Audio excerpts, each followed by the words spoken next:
টুকু চুলাত ধৰি ৰাস্তাৰে টানি চুচুৰাই নিব পাৰিলোহেঁতেন, কিন্তু অযথা ৰাস্তাটো লেতেৰা কৰিবলৈ মন নগ'ল। পূৰ্ণোদ্যমে চলিছে ভ্ৰাম্যমাণৰ আখৰা।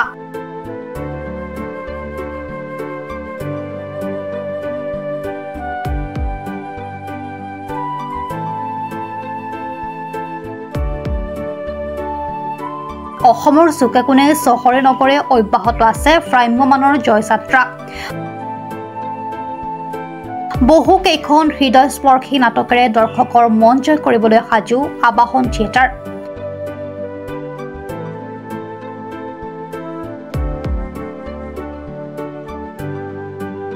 প্ৰস্তুতি পৰাশৰৰ দুৰ্দান্ত অভিনয়ে ৰাইজৰ মন জয় কৰিব আবাহনৰ মঞ্চত। সম্পূৰ্ণ সাজু হোৱা নাই, ৰিহাৰ্চেল চলি আছে। এইখিনি আচলতে মেট্ৰিক পৰীক্ষাৰ নিচিনা হয় আমাৰ আটাই ৰিহাৰ্চেলৰ সময়টো। দ্ৰুতগতিত আগবাঢ়ে কামবোৰ অৱশ্যে, যিহেতু এইটো কামতেই লাগি থকা যায় প্ৰায় এটা মাহ সম্পূৰ্ণ। আমাৰ ৩ নম্বৰ নাটকখনৰ এতিয়া মিউজিক চলি আছে, যিখন নতুন সাজেৰে গিৰিপদাৰ কইনা আহিছে। বাকী 2খন নাটকৰ মিউজিক আৱসংগীত সম্পূৰ্ণ হ'ল। মীনাক্ষীৰ সংগীত সন্ধিয়া আৰু অহংকাৰ, 3খনৰ ৰসটো বেলেগ বেলেগ নাটকৰ, গতিকে মানুহে ভাল পাব যেন লাগিছে। আৰু বাকী ষ্টেজত উঠাৰ পিছতে আনুষংগিক আৰু কিছুমান বস্তু আগলৈ আহিব আৰু কি কৰিব পৰা যায়।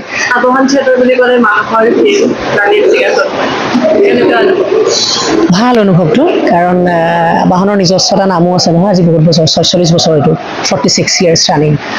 আৰু ইমান ভাল ভাল নাটক আবাহন এটা সময়ত কৰি আহিছে, গতিকে সেই নামবোৰৰ এটা সুনাম সদায় কাৰণে ৰৈ যায়গৈ। আৰু তাৰ পাছত মই মোৰ ফালৰ পৰা মোৰ ক্ষমতা অনুসৰি সদায় চেষ্টা কৰি আহিছোঁ যাতে কিবা নতুন ৰস দৰ্শক দিব পাৰোঁ। যিখিনি আমাৰ দায়িত্ব আছে দৰ্শকৰ প্ৰতি, সেইখিনিও যাতে পালন কৰিব পাৰোঁ।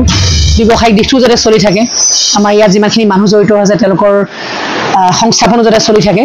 গতিকে আটাইবোৰ দিশ সামৰি দৰ্শকৰ ৰাইজৰ আশীৰ্বাদ আৰু দিয়াচোন, এই যে মানুহে নাটক চাই আছে। আৰু এইটো আচলতে এটা কথাও হয়, নিষ্ঠাৰে যেতিয়া এটা কাম কৰা যায়, অকল মই বুলি নহয়, ইয়াত আবাহনত যিমান মানুহ জড়িত হৈ আছে প্ৰত্যেক মানুহে অন্তৰে কাম কৰে, আত্মাৰে কাম কৰে। ক'ৰবাত সেই তাৰ ৰিফ্লেকশ্যনটোৱে হয় যে দৰ্শকে নাটক চাই ভাল পায় বুলি কয়, বা দৰ্শক চাবলৈ আহে আৰু হেঁপাহ কৰি থাকে আমি কি কৰিম নেক্সট চাবলৈ। সেইটো আমাৰ কাৰণে বৰ ডাঙৰ আশীৰ্বাদো, এটা উৎসাহো, এটা দায়িত্ববোধো। তেনেধৰণে ভাবোঁ আৰু আমি 27 আগষ্টত ওলাই যাম, পাঠশালাৰ পৰা আৰম্ভ কৰিম।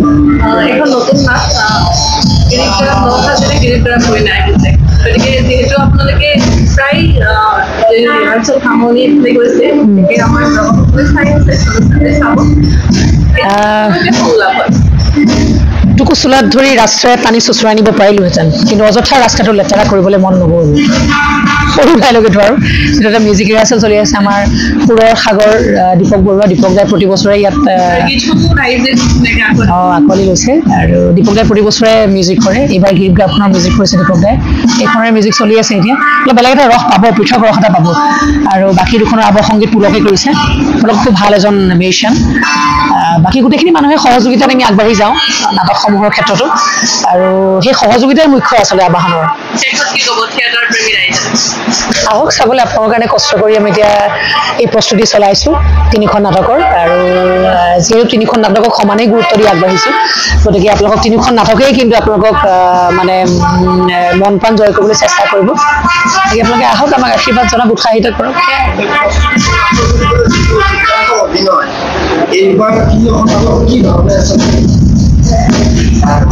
চেষ্টা কৰিম যাতে আৰু কিবা এটা বেলেগ পাওক।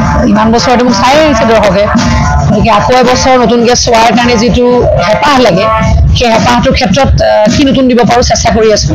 চৰিত্ৰসমূহ পৃথক অৱশ্যে। এবাৰ মীনাক্ষীৰ সন্ধিয়াত যিটো চৰিত্ৰ প্লে কৰিম, সচৰাচৰ দ্বিতীয় নিশাৰ নাটকত তেনেধৰণৰ চৰিত্ৰ কৰা নাই আজিলৈকে মই।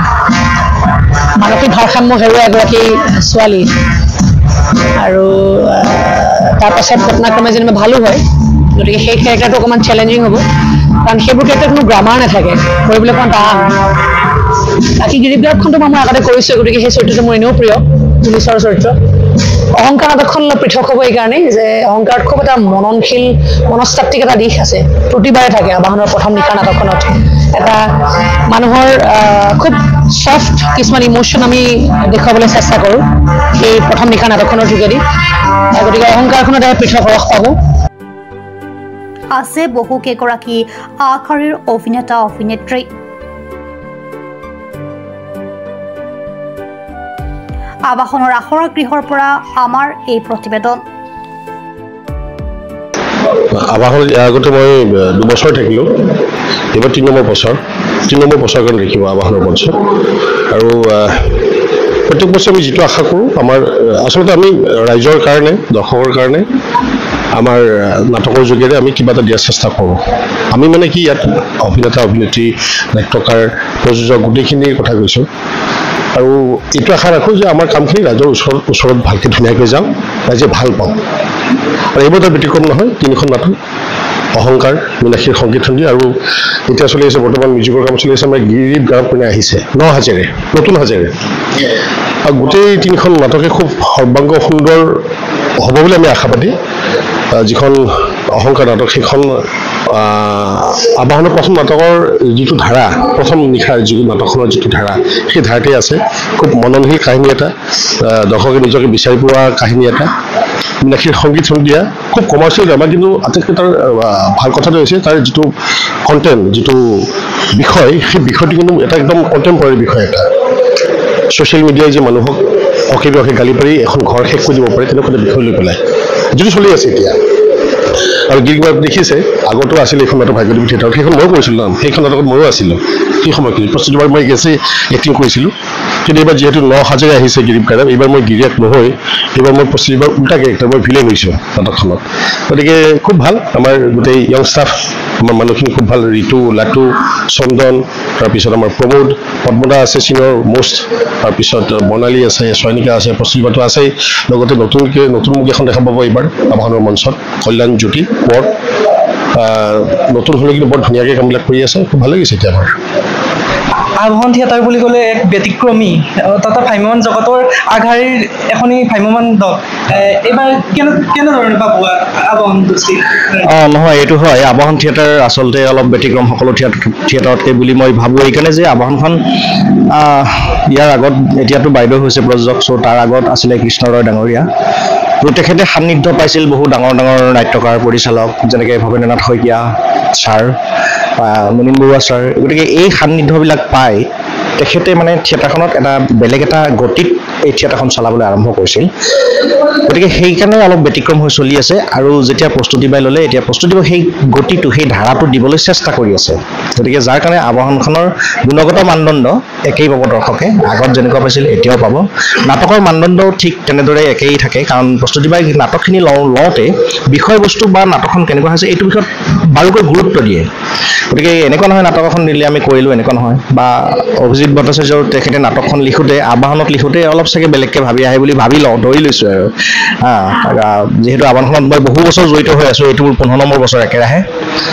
গতিকে তেনেকৈ আহে বুলি ধৰি লৈ ভাবিছোঁ। গতিকে ভাল পাব নিশ্চয়, সেইটো কাৰণে ব্যতিক্ৰম চাগে আবাহন।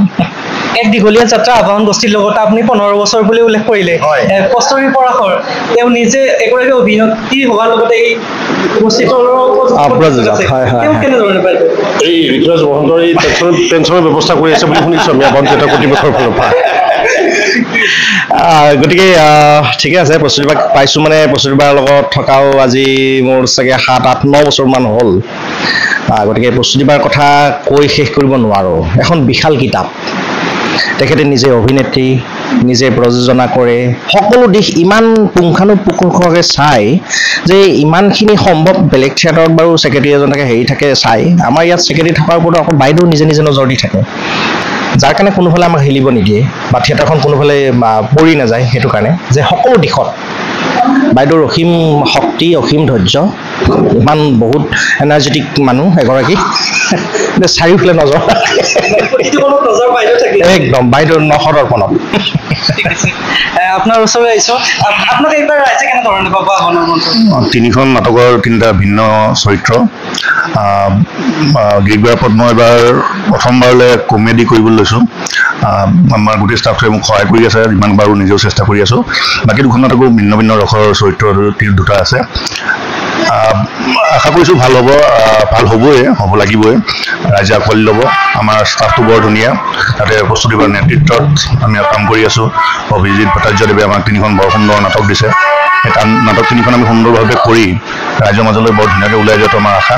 আৰু আহক ৰাইজক আমি আহ্বান জনাম আমাৰ নাটক উপভোগ কৰক আমাক উৎসাহিত কৰক এইখিনিতো হৈছে আপুনি যিহেতু এটা জটিল চৰিত্ৰ কমেডিয়ান চৰিত্ৰ এটা আছে আপুনি কমেডিয়ান একাৰে ৰাইজক কি আহ্বান জনাব আহ্বান কৰিছে না কমেডিয়ান বুলি নহয় আমি যিকোনো চৰিত্ৰ এটা কৰিবলৈ চেষ্টা কৰোঁ যিমানখিনি পাৰোঁ নিজৰ সৰ্বোচ্চ উজাই দি গতিকে কোনটো চৰিত্ৰত কেনেকৈ লয় এইটো দৰ্শকে ল'ব মানে ৰাইজলৈ আহ্বান কৰিছে যিহেতু মই এইবাৰ প্ৰথমবাৰৰ বাবে কৰিছোঁ ৰাইজক আহ্বান জনাম আহক আৰু মোক মোৰ ভুল ত্ৰুটিখিনি দেখুৱাই দিয়ক যাতে মই সেইটো চৰিত্ৰটো মই ভালকৈ কৰিব পাৰোঁ আৰু পুলিচতে দেখি থাকে মোক মেক্সিমাম পুলিচে বাৰু কিন্তু কমেডি পুলিচ আপোনাৰ ওচৰলৈ আহিছোঁ এইবাৰ আহ্বান মঞ্চত আপোনাকো দেখিবলৈ পোৱা যাব কেনেধৰণে ৰাইজে পাব আপোনাক এইবাৰ 2025-26 নাট্যবৰ্ষৰ আবাহন থিয়েটাৰ আখৰা ইতিমধ্যে আপোনালোকে দেখিছে চলি আছে 3খন মননশীল নাটকাৰ অভিজিৎ ভট্টাচাৰ্যদেৱৰ অহংকাৰ মীনাক্ষীৰ সংগীত সন্ধিয়া আৰু গিৰিবাৰা নতুন সাজেৰে গিৰিবাৰা কইনা আহিছে